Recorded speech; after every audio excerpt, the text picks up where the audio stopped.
a TRO. The judge in this case. Yes, which is a temporary restraining order. And so, as was telegraphed at the meeting the day before, we know that we're going to be spending our weekend defending this Alien Enemies Act operation, and we're going to be in court on Saturday. And there was a hearing set for 4 p.m. later that day. That hearing got moved to 5, and then we appeared at that hearing. And by we, I mean Drew Ensign. Drew Ensign handled the argument for the government. And now, just to sidebar here for a second, Ensign was at the same meeting I was at.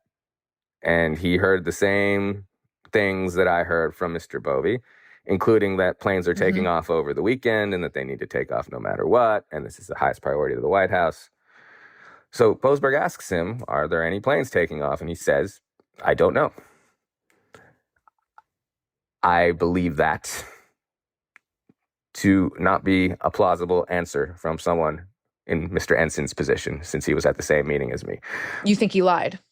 I believe he lied. I don't see how he could have come away from that meeting with the impression that no planes were taking off over the next 24 to 48 hours. And that's sort of the first operationalization, if you will, of the FU. So here we have the political head of the immigration section telling the court, I don't know. What was your reaction when you heard your colleague, as you put it, lying to a judge? Oh, shit. How can he say that? That's just not true. Wow. So at this point, you've seen your colleagues do behavior that you find highly objectionable, it sounds like.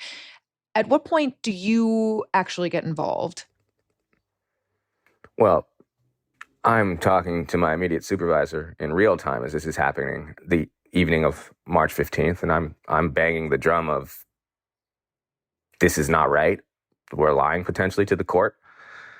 And the following day, we get this email from the acting assistant attorney general who tells us that the decision has been made by Bovey to essentially, I'm paraphrasing, to ignore this order that Boasberg issued to not let those people off those planes.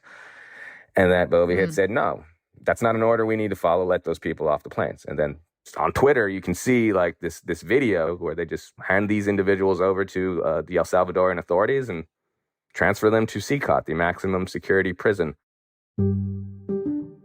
And that's when we really did tell the court FU really sunk in. Because now these folks are in Salvadoran custody at a maximum security prison. And so we are all just stunned that we have had any participation in what has just happened.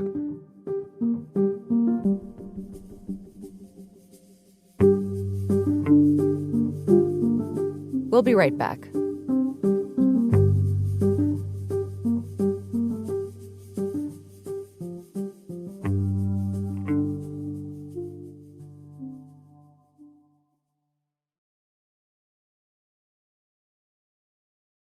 So what's the next thing that happens that concerns you, just as far as telling the truth to the judge, obeying court orders, et cetera? Yeah, so fast forward to March 28th, and there's a second case.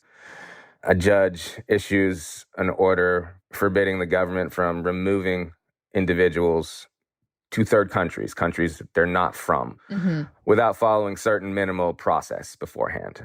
And very quickly, a new facet of the FU makes an appearance here. So normally, one of the roles of DOJ, regardless of what the subject matter is, if we get an adverse court order, we work with the agency to draft language informing the non-lawyers within the agency about what they are now allowed or not allowed to do vis-a-vis this policy. So that everybody can follow the law, right? Exactly. That's the idea. Exactly. Here. That's a key part of the job, because otherwise you take ICE officers, for example. If they remove somebody that the court has said it's illegal to do that, now that's them on the line, potentially in some sort of lawsuit with financial damages attached to it. So it's our job as lawyers to protect these law enforcement officers when there's an order out there saying, don't do this thing because this will be illegal if you do it. And the key FU move here was we were forbidden from working with DHS to circulate guidance about this injunction. This was just, I'd never seen this before. Just, we're not going to send out any guidance. Stop putting things in writing about this injunction. And that weekend, after this injunction issued, another flight took off, depositing 17 more individuals in Salvadoran custody at CCOT. And you think, just to be clear here, you think that ICE was deliberately kept in the dark so that those flights could take off, like so that they didn't know that they weren't supposed to do that? 100%. And this also allows someone who's a decision maker to stick their head in the sand and say, la, la, la, I don't know what's happening here. And so I didn't violate an order. I didn't know about it. That's why I was told to stop putting questions in writing about the injunction, I believe. Because if there's no paper trail, it makes that denial more plausible. What is the next plot point in you feeling like you're unable to do your job because of some of the directions that you're getting from your bosses? Yeah, this is when we get to the third case, the Abrego Garcia case. This is the Maryland father who was wrongfully deported to El Salvador. Yes, that's right. So when I first got this case on my radar, I don't really think it's going to be the thing it turned into, because this is a single individual who everyone agrees was wrongly removed to El Salvador when he had an order saying you cannot remove him to El Salvador because of he faces persecution or torture there. And the government's a big entity. It makes mistakes. People get removed by mistake and have throughout my time at DOJ, regardless of who the administration is. And we always bring them back. So I immediately reach out to the clients. In this case, that's Homeland Security and state, and tee up the possibility of bringing him back and just making this case go away. But then come March 31st, we have a brief due in that case to articulate our position to the judge.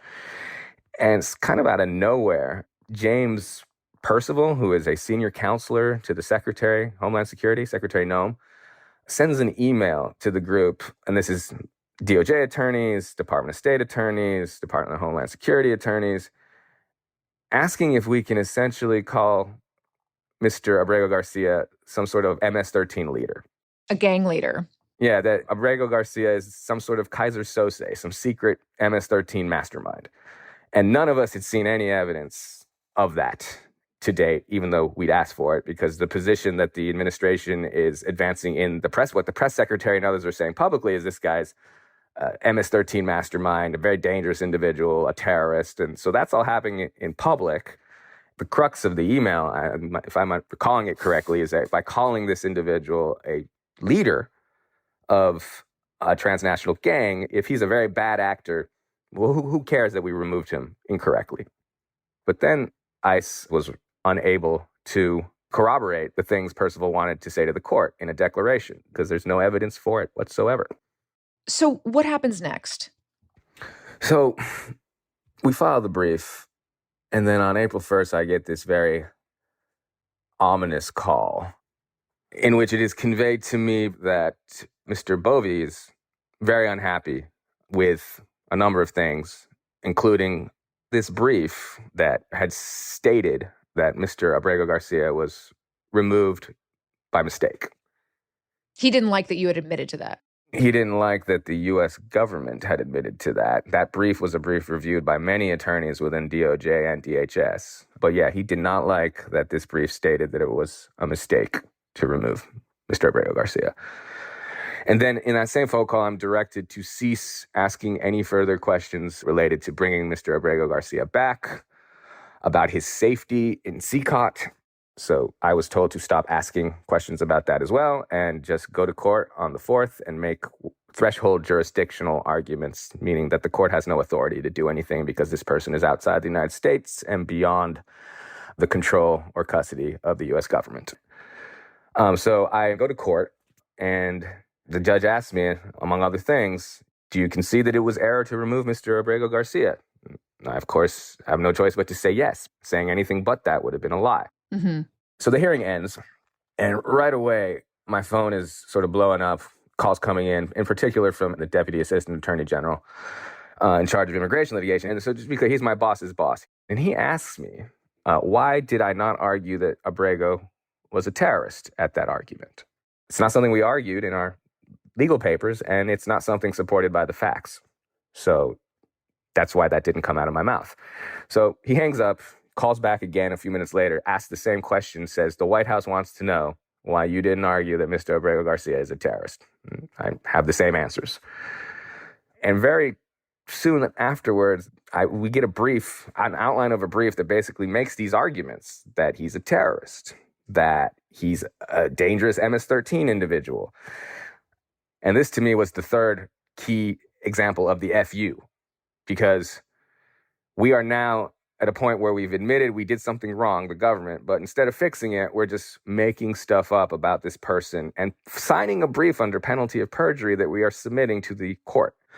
And so when that draft brief comes around, that's the line, because that's us lying to a court, and that's me signing my name to that lie. And that is not something I signed up to do when I joined DOJ, or frankly, what any attorney should be doing at all on behalf of any client.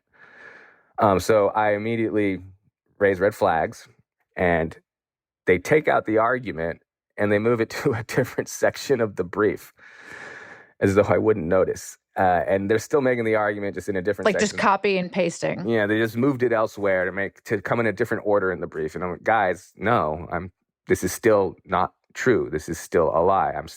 I can't sign this.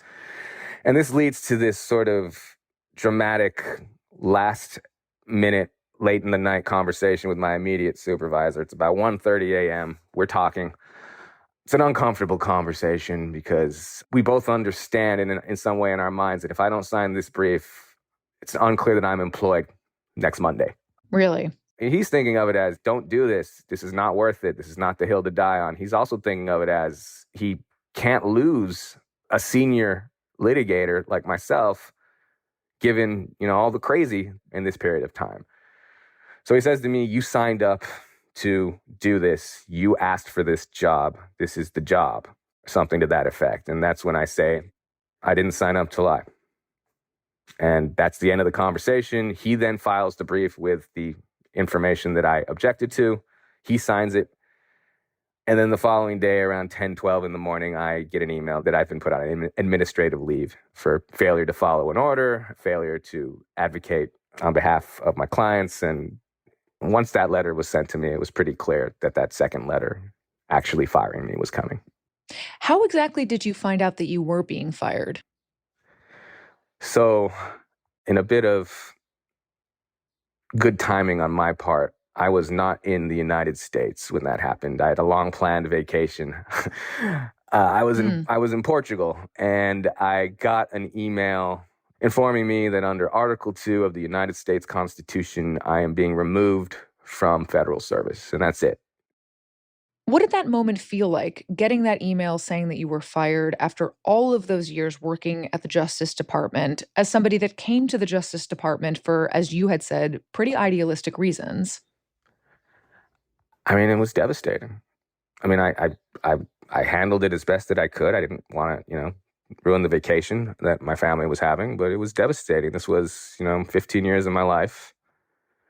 I thought I would retire from federal service 15 years from now. Like, I thought I would be a lifer. I built myself up. I had risen through the ranks. I really loved the job. Did you hear from colleagues? What did they say to you about it?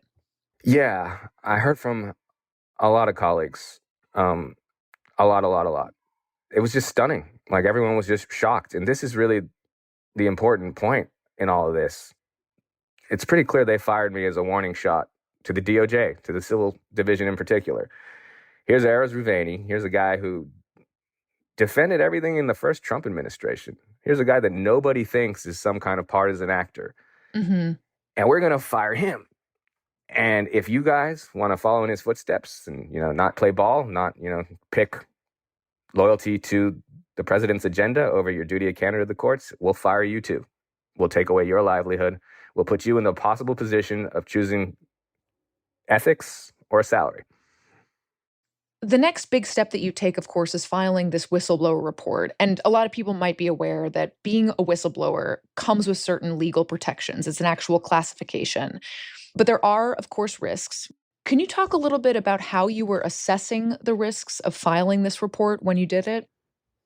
I mean, I felt it very important for me to tell my story through the proper whistleblower channels, given what is happening to DOJ. So, yeah, are there risks? Sure. I'm not naive.